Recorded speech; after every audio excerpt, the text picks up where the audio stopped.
Dios les bendiga, líderes, lideresas de Juventud de Lin y todos aquellos que sintonizan su programa de la guía de la célula juvenil. En esta oportunidad tengo el privilegio una vez más de compartir con ustedes el estudio que corresponde para este próximo sábado. Así que el estudio se ha de titular El Dios de las Montañas. Y como siempre hay recomendaciones que darles a ustedes que imparten la enseñanza. El estudio se divide en 4 partes: la introducción, el cuerpo, la aplicación y obviamente el tema, del cual debe llamar la atención de todos nuestros asistentes. Como recomendación, yo quiero decirte que en la introducción puedas cautivar la atención de tus oyentes, de los jóvenes que tienes en la célula, y de esa forma poder atraerlos hacia la enseñanza que estaremos impartiendo. Posteriormente estaremos abordando 3 puntos junto a la aplicación para ir desglosando poco a poco la enseñanza y que ésta pueda ir calcando en cada uno de los asistentes a la célula. Así que sin más preámbulo, comencemos con el estudio de esta semana. Muy bien, como dije, el tema es el Dios de las montañas. En la introducción vamos a preguntar a manera de dinámica y que se establezca un diálogo la pregunta: ¿quién es Dios? Eso es lo que tú vas a comenzar hablando con todos los asistentes a la reunión o a la célula. Después de haber hablado y dialogado brevemente, por unos 5 minutos quizás, sobre esta pregunta, comenzaremos a introducirnos. Y es que la recomendación es leer todo el capítulo 20, donde se va a basar la enseñanza de esta semana. Obviamente, solo vamos a leer los versículos que se citan en la guía, que son del versículo 13 al 25, pero no olvides leer el capítulo completo porque es necesario para hablar de la introducción. Como dije en la introducción, hablaremos de la guerra que se gestó de Israel con los sirios, con el rey específicamente Ben-Hadad. Este rey Ben-Hadad se encontraba en una fiesta con sus reyes y príncipes, en el cual estaban tomando y celebrando, ¿verdad?, como era costumbre de los reyes en el pasado. Y a raíz de esto salió el hecho de su enemistad con el pueblo de Israel. Y es ahí donde comienza el rey a querer ser grandioso con sus invitados, con sus asistentes, quiere mostrarles su poder, su señorío, y es así como manda un mensaje al rey de Israel, al rey Acab, el cual le quiere dar a entender que quien manda, quien tiene la fuerza, el poder, es el ejército y el pueblo sirio. Y el mensaje que envía a Ben-Hadad a Acab es que él es el dueño de todo, incluido Israel, incluido sus riquezas, plata, oro, esposas, hijos y todos los que en él habita. Acab, tratando de evitarse problemas, como a veces suele suceder con muchos cuando vienen situaciones difíciles, el rey Acab no fue diferente, sino que él fue sumiso y aceptó y dijo: sí, está bien, Ben-Hadad. Está bien, nosotros somos tus súbditos, tú eres nuestro Señor, y ya, nos libramos del problema. Pero Ben-Hadad no le bastó esto, sino que le dijo: bueno, como yo soy el dueño de todo, incluido tu persona, quiero que me entregues tus hijos, tus esposas, tus mujeres, tus riquezas, todo, dámelo. Acab no esperaba tal situación. Acab esperaba que con haber aceptado lo que el rey Ben-Hadad le había solicitado, se iba a tranquilizar, le iba a pasar por largo y no iba a haber problema, no iba a haber guerra, no iba a haber nada. Entonces Acab dijo: soy muy listo, soy muy inteligente y ya, la hicimos, ¿verdad? Pero no fue así. La respuesta de Ben-Hadad fue algo impactante porque le estaba pidiendo sus hijos, le estaba pidiendo sus mujeres, que era algo importante para Acab, era algo importante para el pueblo, porque eso denotaba la soberanía, eso hacía ver si Israel tenía o no voz en aquella situación. A raíz de esto, Acab se revela, o mejor dicho, llama a sus ancianos, a sus consejeros, para decirles la situación que está pasando, y los consejeros le recomiendan que no acepte lo que Ben-Hadad le está proponiendo. Ahí es donde se establece y se da el principio de la guerra, que se va a dar posteriormente a la respuesta de Acab. diciéndole a Ben-Hadad que no está de acuerdo a sus peticiones y no las va a cumplir en ningún momento. Como consecuencia, ustedes ya estarán pensando, ¿verdad? Ben-Hadad no está contento con la situación y eso va a permitir que él se vaya a la guerra para demostrar su fuerza, inclusive a los invitados que tiene, ¿verdad? Que esa es una de las cosas que más va a destacar en ese momento. Pero aquí es donde se va a desarrollar el estudio y aquí es donde nosotros vamos a ver en la porción de hoy, específicamente en los versículos 13 y 14, los cuales yo quiero leer en esta oportunidad, que dice así: Mientras tanto, un profeta se presentó ante Acab, rey de Israel, y le anunció: Así dice el Señor, ¿ves ese enorme ejército?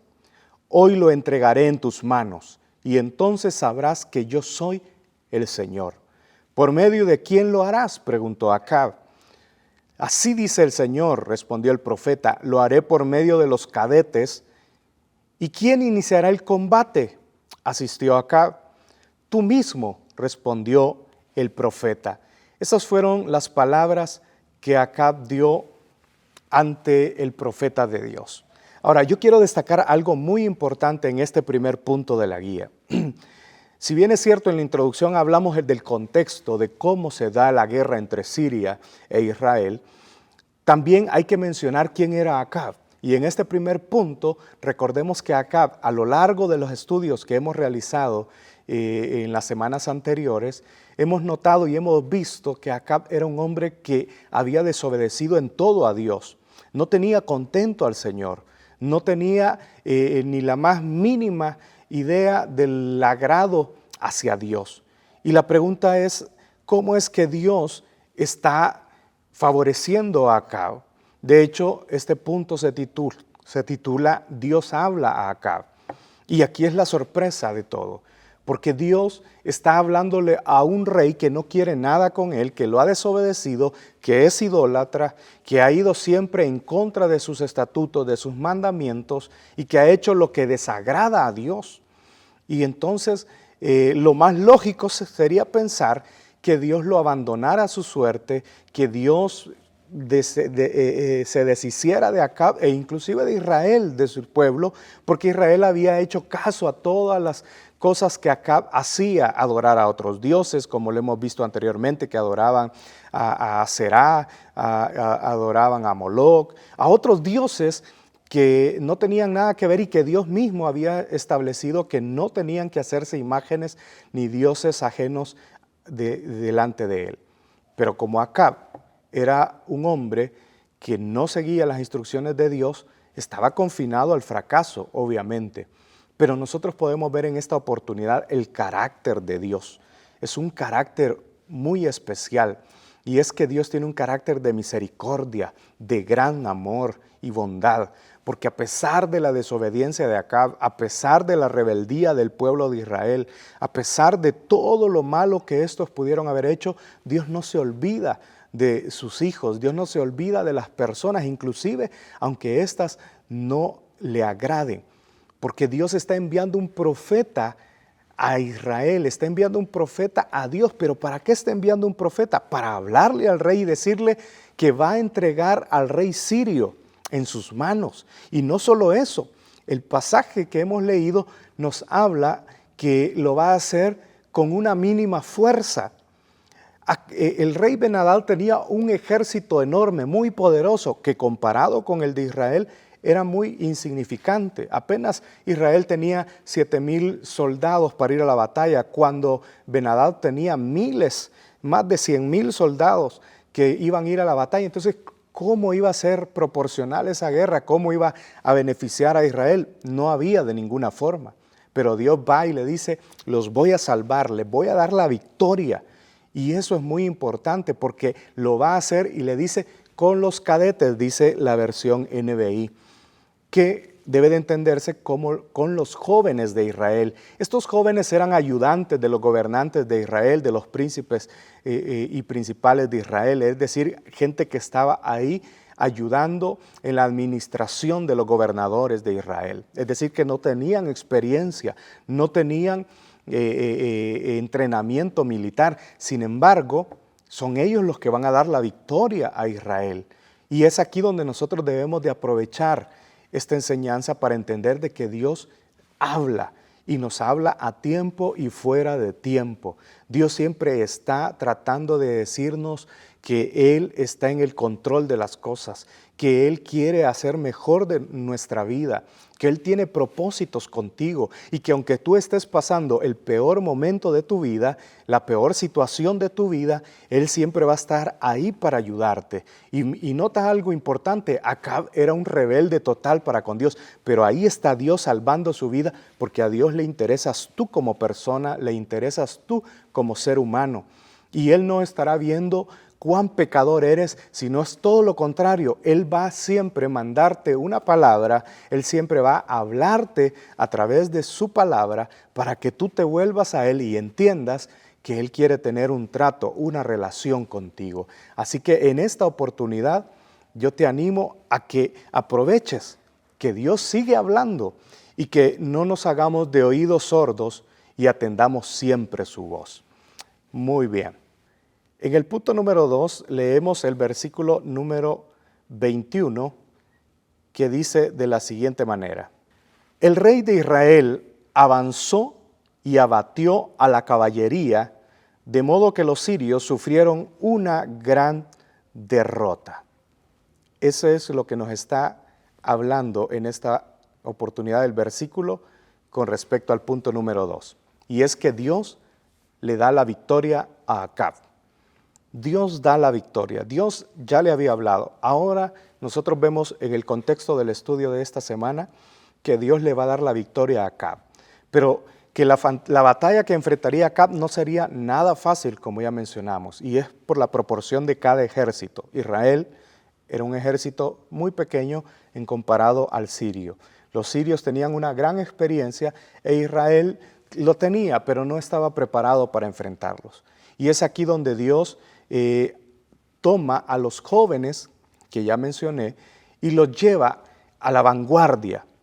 Pero noten algo interesante, porque en el pasaje vamos a hallar ese término de vanguardia, y es que los vanguardistas eran aquellos soldados que iban adelante abriendo paso al ejército. De hecho, estos jóvenes que iban a entrar a la guerra, detrás venía el ejército de Israel, pero lo aquí diferente era que eran jóvenes sin experiencia y iban en la vanguardia. ¿Y cómo es que Israel iba a tener la victoria? Pues obviamente con la mano poderosa de Dios. Y es que Acab no tenía ni idea de lo que estaba sucediendo, pero al mismo tiempo Ben-Hadad, al ver que de Samaria salen los jóvenes a combatir su ejército, él pide que los lleven vivos, que no importa cuántos sean y quiénes sean, que los lleven vivos, porque él mismo va a acabar con ellos. Hay que denotar que estos jóvenes apenas sobrepasaban los 230 y tantos jóvenes, 232 si no mal recuerdo. Eran los que iban a pelear contra el ejército sirio y se enfrentaron de choque. Fue lo primero que enfrentaron los sirios. Para sorpresa de ellos es que cada joven empezó a ganar y a derrotar a los soldados sirios, al punto que tuvieron que salir huyendo. Incluso el mismo rey Ben-Hadad debe de salir huyendo porque estos jóvenes que van a la vanguardia al frente vencen la caballería y no solo eso, sino que desmoronan la moral del ejército sirio y estos salen huyendo y el ejército de Israel sale detrás de ellos. Qué impactante toda esta escena cuando uno la está viendo y imaginando de lo que se está dando en esta pelea. Y es que Dios, cuando pelea por nosotros, no hay quien nos detenga. Por eso es que nosotros podemos denotar que en la vida podemos tener o ser parte de dos bandos, el de los perdedores o el de la victoria. Y tú puedes elegir si escuchas la voz de Dios y haces caso a los consejos que la palabra de Dios te da para obtener tu victoria, o puedes seguir los pasos de Ben-Hadad, que él se infló, que él creyó que por tener la fuerza, el ejército más grande, iba a vencer y que no iba a pasar nada, sino que él, al contrario, iba a destruir y a pisotear como insectos a los israelitas, pero se llevó la sorpresa que fue todo lo contrario. Con un mínimo de fuerza, Dios dio la victoria al pueblo de Israel. Y eso es lo que sucede en nuestra vida. Con lo más pequeño que tú ni te imaginas, a veces en las situaciones que estás pasando, es lo que Dios va a usar para demostrarte su amor, que le interesas y que te quiere dar la victoria. Y que no importa la condición en que tú te encuentres y que tú estés pensando, ¿verdad? Bueno, lo importante es estar bien con Dios. Acab no estaba bien con Dios y sin embargo le dio la victoria. Pero ¿sabes por qué? Porque Él está enviándote ese mensaje: yo quiero ser tu Dios y yo quiero que tú seas mi hijo. Ese es el mensaje de Dios para ti que estás escuchando esta enseñanza y puedas entender que seas parte de los que reciben la victoria de parte de Dios. Así que en esta enseñanza del punto número 2, Dios te puede dar la victoria si tú decides ser parte del bando de los elegidos, de los hijos de Dios. Muy bien. Ahora en el punto número 3, donde hablaremos que Dios ama a su pueblo a pesar del pecado, y que esto contradice, ¿verdad? Y nos da un shock. Así que, ¿cómo es posible de que Dios ame al pecador? ¿Cómo es posible que Dios escuche al pecador? Yo recuerdo que hace mucho tiempo se nos decía que Dios no oye al pecador. Y es cierto en cierta medida y en cierto sentido. Porque cuando una persona está en pecado, rompe obviamente el acceso que puede tener a Dios. Pero, sin embargo, podemos ver en la historia que ahora se nos relata en este primer libro de Reyes, que Dios está interesado en las personas y que si las personas no quieren escucharlo ni oírle, porque están en sus deleites, en sus pecados, en su vida, sin tener en cuenta a Dios, pero Él sí seguirá insistiendo. Y por eso es que Él lo hace de diferentes formas. En el relato de hoy, vemos que en el versículo número 22 se nos plantea una vez más lo que Dios quiere hacer con Israel. Y dice así: más tarde el profeta se presentó ante el rey de Israel y le dijo: no se duerman ustedes en sus laureles, tracen un buen plan, porque el año entrante el rey de Siria volverá a atacar. Eso es lo que está diciéndoles el profeta una vez más al rey Acab. ¿Y qué significaba esto? Israel acababa de ganar su batalla, acababa de avergonzar a los sirios, al rey Ben-Hadad, pero solo fue una batalla. Dios le había dado la victoria a esta batalla y ahora Dios les está diciendo: no ha terminado la situación. El rey Ben-Hadad con su ejército volverá dentro de un año. No se confíen, no se duerman en sus laureles, ¿verdad? Que es una expresión muy conocida por todos, sino que armen un buen plan, es decir, prepárense porque en un año vienen nuevamente. Y eso fue así. De hecho, en el texto seguido, después del versículo 22 que hemos leído, se nos plantea de cómo Ben-Hadad, a través de sus consejeros, planea otra estrategia para atacar de Israel. Y de aquí el título de este tema, porque los sirios pensaban y los consejeros le dijeron al rey: mira, los israelitas nos ganaron la batalla porque el Dios de ellos es el Dios de las montañas. Y como es el Dios de las montañas y fuimos a pelear justamente allá, ¿verdad? A donde ellos tienen, porque en Samaria estaba en un lugar alto, montañoso. Entonces ahí por eso nos vencieron seguramente. Pero si los llevamos al valle, es decir, a un lugar abierto, seguramente que ahí les ganamos. Así que preparémonos, así como fuimos a la batalla anteriormente, preparémonos y vayamos y venzamos al pueblo de Israel. Y Ben-Hadad asistió con la cabeza y dijo: sí, tienes razón, hagámoslo de esa manera. Y preparó otra vez su ejército, lo renovó, le puso caballos, nuevos hombres, cambió los reyes, puso los príncipes como sus generales y le dio una moral diferente a su ejército y dijo: vamos a la batalla. Y se fue a la batalla. Pero una vez más, tú ya te imaginas el desenlace. Tú ya te imaginas lo que sucedió, y es que una vez más el rey pierde y es derrotado por el rey Acab. Pero ¿qué se nos está diciendo acá? El interés que Dios tiene a pesar de nuestras fallas y nuestros errores, como era el caso de Acab y del pueblo de Israel. Dios sigue dando la victoria, y hoy sí la victoria definitiva sobre el ejército sirio. Y es porque Dios es Dios no solo de las montañas, sino que es Dios del universo, Dios de este mundo, Dios de tu vida, Dios de mi vida. Y Él siempre va a dar la victoria donde sea, en las montañas, en el valle, en el mar, en donde sea nuestra situación, donde sea nuestro problema, que tú estarás pensando, yo no puedo seguir a Dios porque muchos dicen, estoy tan embarrado en el pecado, tan lleno de maldad, que ni Dios me quiere, ni Dios me desea. Y es todo lo contrario. Dios te está diciendo, yo te doy la victoria a pesar de todas las circunstancias que puedan venir a tu vida. Lo único que tú tienes que hacer es oír su voz y venir y rendir tu corazón delante de Él. Por eso es que Dios no es solo el Dios de las montañas, es el Dios de toda la creación, de todo lo que nosotros podemos ver y sentir. Él es el Dios del universo. Así que ten en cuenta eso, no importa tu situación de pecado, no importa tu situación de maldad, Dios te está hablando y te dice, ven, ven, porque yo quiero tener una relación contigo. Dios está interesado en el amor hacia las personas a pesar de su pecado. Esta es la enseñanza que nosotros podemos denotar en esta guía. Ahora, para ir concluyendo con la aplicación de este estudio, debemos de hacer un llamado a todos los jóvenes a que entiendan que cuántas veces hemos pensado que Dios es el Dios solo de los cristianos y por ser pecadores Él no se fijará en nosotros. O algunos que ya son cristianos podrán decir, yo he fallado, me he alejado de Dios. Y Él es el Dios simplemente de aquellos que están bien, de aquellos que le adoran, que van a la iglesia todos los domingos, cada día de semana, que mantienen una comunión con Él.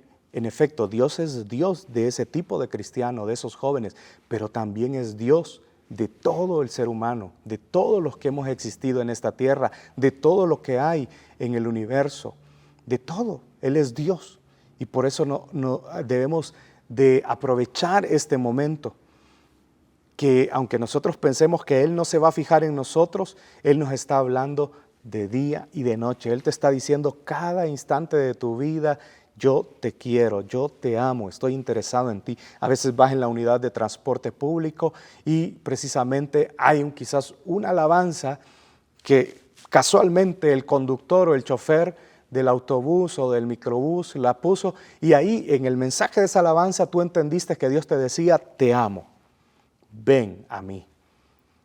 O quizás en alguna de esas tú estabas en un centro comercial o en un almacén y por ahí alguien tenía puesta la radio y un mensaje de la palabra de Dios que decía, te estoy buscando, te estoy diciendo que vengas a mí.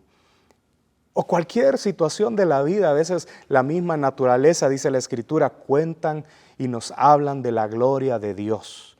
Nos hablan de su amor, del interés que Dios tiene para con su creación.